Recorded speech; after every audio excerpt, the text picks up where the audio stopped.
আসসালামু আলাইকুম ওয়া রাহমাতুল্লাহি ওয়া বারাকাতুহু। সহজ কোরআন শিক্ষা চ্যানেলের পক্ষ থেকে আপনাদেরকে জানাই আন্তরিক শুভেচ্ছা ও মোবারকবাদ। আজকে আলোচনা করব এসো কোরআন শিখি ৫ নম্বর পর্ব। শব্দ গঠন। বিগত পর্বগুলোর মধ্যে আলোচনা করেছিলাম প্রত্যেকটা হরফের পরিচয়, হরফ কিভাবে চিনতে হয়।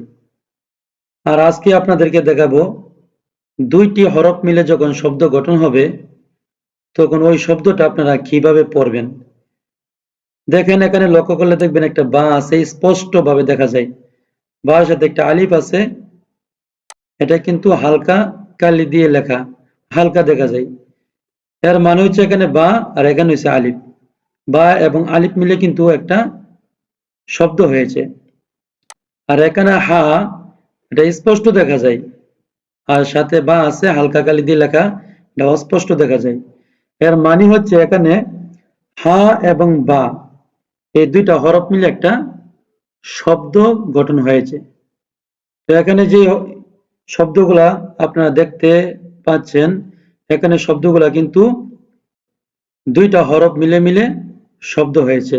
আজকে আমি আপনাদেরকে এখানের শব্দগুলা পড়াবো ইনশাআল্লাহ।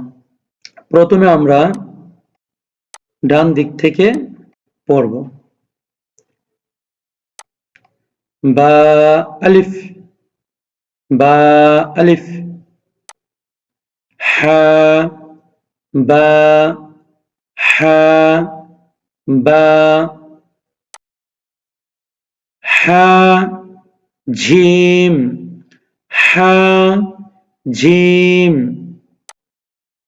ঝিম, দাল, ঝিম, দাল, মিম, আইন, মিম, আইন, আইন, صاد, আইন, صاد, বা আলিফ, হা বা, হা জিম, জিম দাল, মিম আইন, আইন صاد। এভাবে আপনারা পড়ে নেবেন। যতক্ষণ পর্যন্ত এই লাইনটা না হবে দ্বিতীয় লাইনে আপনারা যাবেন না। যখন আপনারা বুঝতে পারবেন যে একটা না আপনি একটা লাইন পড়তে পারেন, তারপরে দ্বিতীয় লাইনে চলে যাবেন।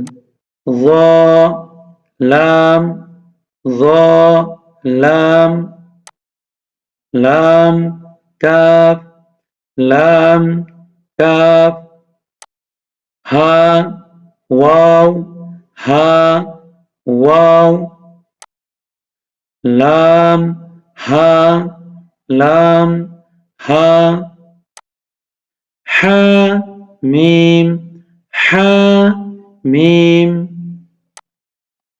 মিম, নুন, মিম, নুন, লাম, আলিফ, লাম, আলিফ, লাম, হা, লাম, হা, হা, ইয়া, হা, ইয়া, ইয়া, সিন, ইয়া, সিন, কাফ, বা, কাফ, বা, কফ, ওয়াও, কফ, ওয়াও, হা, মিম, হা, মিম, বা, হা, বা, হা, ইয়া, হা, ইয়া, হা,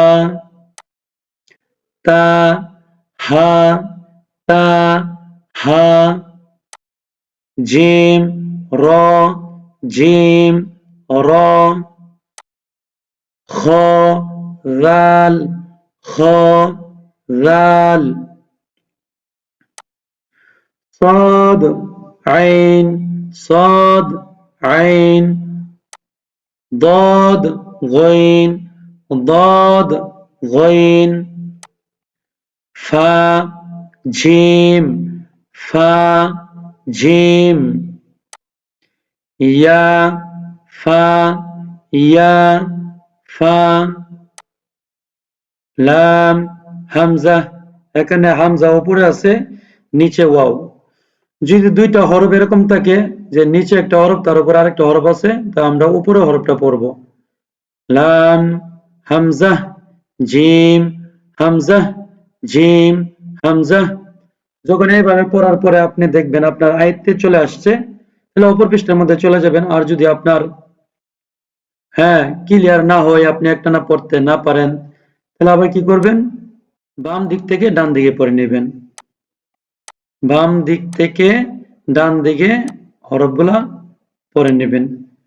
সবগুলো হরফ আপনার বাম দিক থেকে ডান দিকে পড়ে নেবেন। তারপরেও যদি আপনার ব্রেনে চলে না আসে, তাহলে কি করবেন, উপর দিক থেকে নিচের দিকে পড়বেন, নিচের দিকে, উপর দিক থেকে নিচের দিকে পড়বেন। এভাবে পড়লে আশা করি ইনশাল্লাহ আপনাদের ব্রেনে অতি তাড়াতাড়ি এই শব্দটা চলে আসবে। এই শব্দগুলা আপনারা আমি যেভাবে শিখেছি সেভাবে শিখে নেবেন বা আপনাদের সন্তানদেরকে সেভাবে পড়াবেন। ইনশাআল্লাহ সামনে গিয়ে আপনাদের অনেক সহজ হয়ে যাবে। আল্লাহ তাআলা আমাদের সবাইকে সুন্দরভাবে পড়ার তৌফিক দেন। আমিন।